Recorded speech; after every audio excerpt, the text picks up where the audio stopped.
तो चलो सम नंबर 11 से स्टार्ट कर रहे हैं वापस। एक्सरसाइज 1.3 सम नंबर 11 हम कर रहे थे और लेक्चर एंड हो गया था। देखो हमने ये तो कर दिया था, हमें फंक्शन एफ दिया है from 1 2 3 to A B C such that f of 1 is A, f of 2 is B and f of 3 is सी।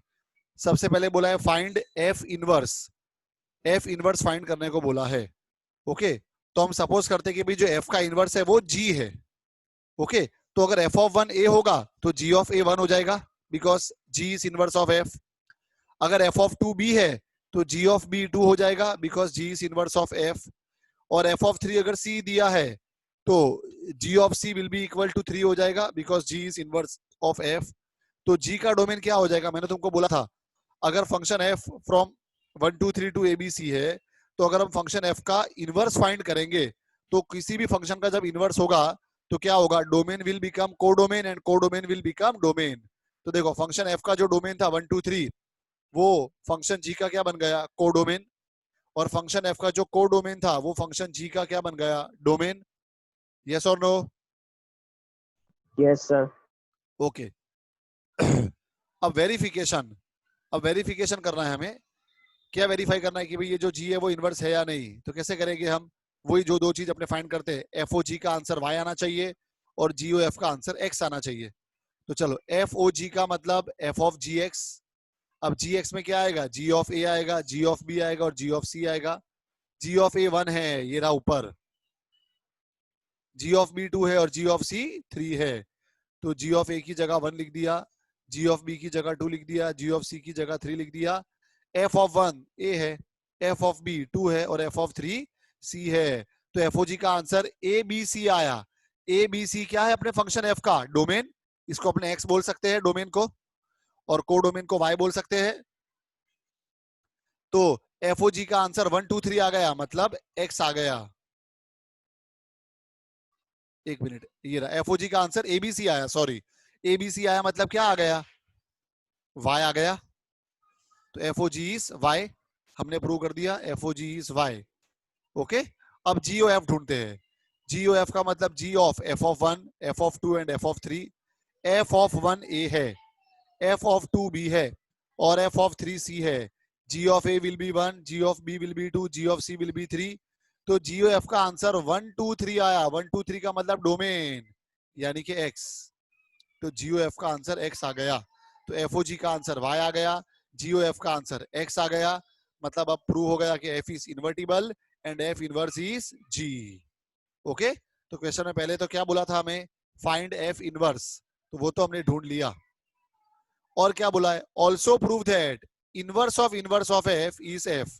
ये हर बार ट्रू होगा। अगर फंक्शन एफ का इनवर्स एफ इनवर्स है तो एफ इनवर्स का वापस इनवर्स करोगे तो एफ ही आएगा। पर अभी अपने को प्रूव करना है इसको। तो प्रूव करने के लिए अपने एक नया फंक्शन लेते हैं एच। अगर हमें प्रूव करना है एफ इनवर्स का इनवर्स एफ है तो क्या करेंगे, एफ इनवर्स क्या है बताओ, what is F inverse? F inverse क्या है, जी है। जी। ओके, तो अब अपने एक नया फंक्शन लेते हैं एच। ओके, हमें क्या प्रूव करना है, एफ इनवर्स का जो इनवर्स करेंगे वो एफ होगा। एफ होगा मतलब उसका डोमेन 1 2 3 होगा और को डोमेन एबीसी होगा। तो अभी अपने एफ की जगह पर, अभी अपने एफ की जगह पर एच लेते हैं, एच, एच फॉर हाउस, एक नया फंक्शन। तो देखो let us suppose to find f inverse of inverse, क्या किया हमने, एक नया फंक्शन लिया एच। और हमें एफ इनवर्स का इनवर्स क्या प्रूव करना है, एफ प्रूव करना है। मतलब एफ का डोमेन क्या है 1 2 3, तो एच का भी डोमेन हम 1 2 3 ही ले रहे हैं और को डोमेन एबीसी ले रहे हैं। तो इसका मतलब क्या हो गया, H of 1 will be A, H of 2 will be B and H of 3 will be C. अब अपने जीओ एच ढूंढते हैं, जीओ एच।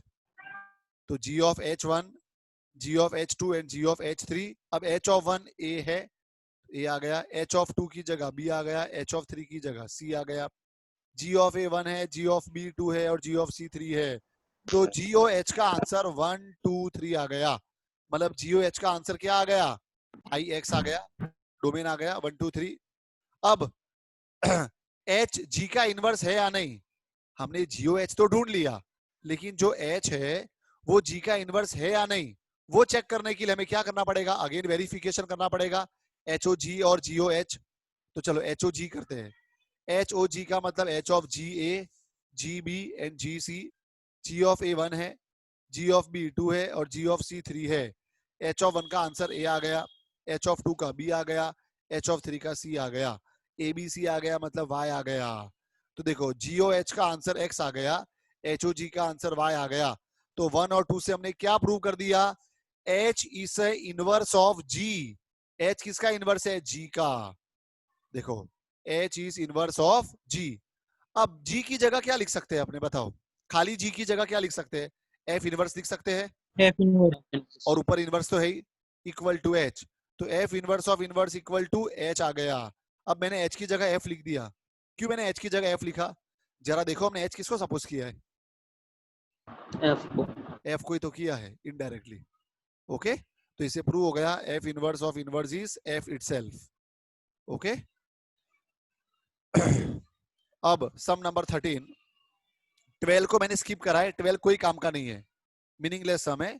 तुम टेक्स्ट बुक में क्वेश्चन पढ़ लेना, तुमको पता चल जाएगा। तो सम नंबर 12 को हम स्किप कर रहे हैं, no need to do that. अब sum number 13, very simple sum. ये सम हमने 11th में भी किया है। मैंने जब कॉम्पोजिट फंक्शन चलाया था तब अपने ऐसा सम किया है, और ना भी किया हो तो अभी कर रहे हैं। बहुत इजी है, सब्जेक्ट में भी आ सकता है, भले आप एमसीक्यू में पूछा है। Function F is given from R to R, और एफ ऑफ एक्स मैंने 2 बार गलती से लिख दिया है, एक ही बार आएगा। F X equal to F X नहीं है, 2 बार गलती से लिखा है। एफ ऑफ एक्स हमको क्या दिया है? 3 minus X cube raise to 1/3, और एफ ओ एफ फाइंड करने को बोला है। ऑप्शन को जाने दो, अपने एफ ओ एफ ढूंढते हैं। एफ ओ एफ का मतलब क्या होगा? F of F X. Now what is F X? 3 minus X cube raise to 1/3। अब क्या करेंगे हम? पूरे फंक्शन एफ में जहां पर भी x होगा वहां पे लिखेंगे 3 minus X cube raise to 1/3। तो देखो फंक्शन एफ तुम्हारे सामने है, कर्सर को देखते जाओ। 3 एज इट इज, माइनस की sign as it is, X की जगह क्या लिखना है? 3 माइनस एक्स क्यूब का क्यूब रूट। तो 3 माइनस एक्स क्यूब का क्यूब रूट, उसका पावर 3 है तो वो 3 आ गया। होल रेज टू 1/3 है तो 1/3 आ गया। ये स्टेप पता चला सबको? यस और नो? सर। यस अब ये क्यूब और ये क्यूब रूट, कर्सर को देखते जाओ, ये क्यूब और ये क्यूब रूट कट हो जाएगा, तो बचेगा क्या? 3 minus X cube raise to 1/3। अब ब्रैकेट ओपन करोगे तो +3 -3 भी कट हो जाएगा, एक्स क्यूब रेज टू 1/3। 3 और 1/3 कैंसल, एक्स बचा।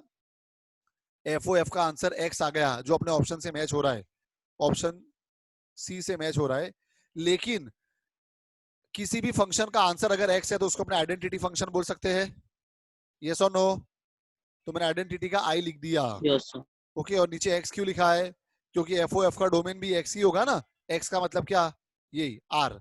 आई एक्स नहीं लिखना था, एक्चुअली आई आर आएगा यहाँ पे, ये प्रिंटिंग मिस्टेक है। आई के बाद आर आएगा, इधर तुम लोग आर कर देना, मैं यहाँ पे बता देता हूँ तुमको,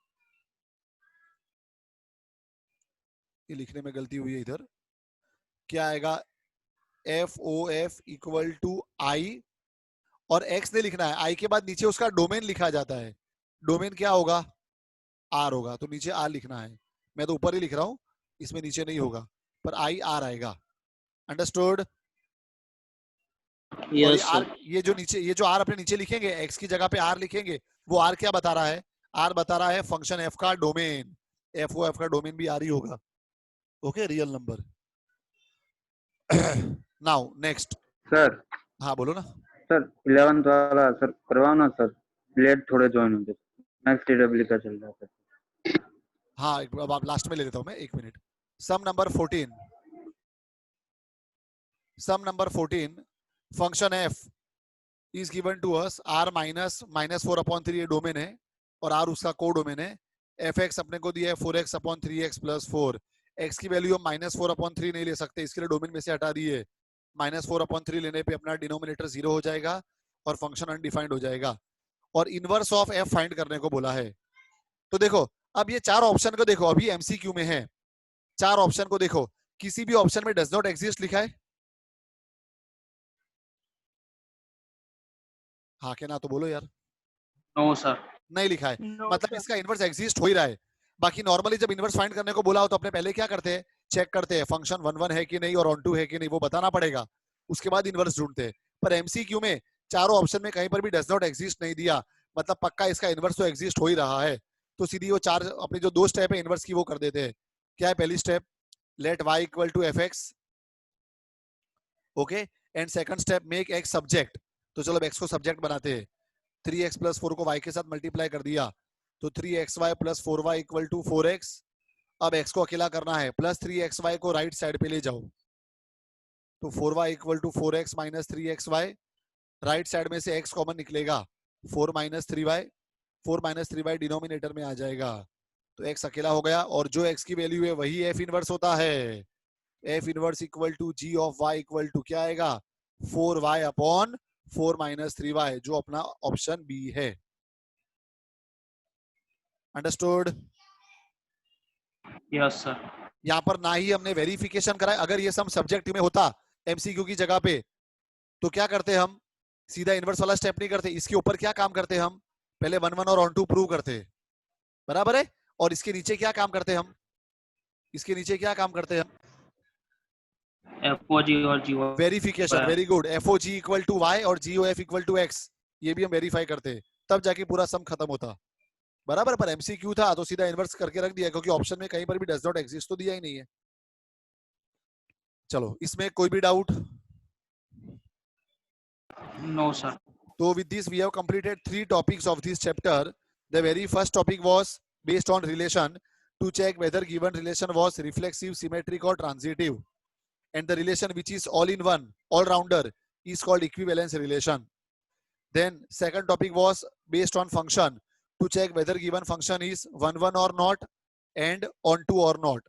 The function which is not 1 1 is called many one, and the function which is not on 2 is called not on 2 only, okay, but we say it as mon 2, okay. Then the third topic was to find composite functions and inverse of function, okay.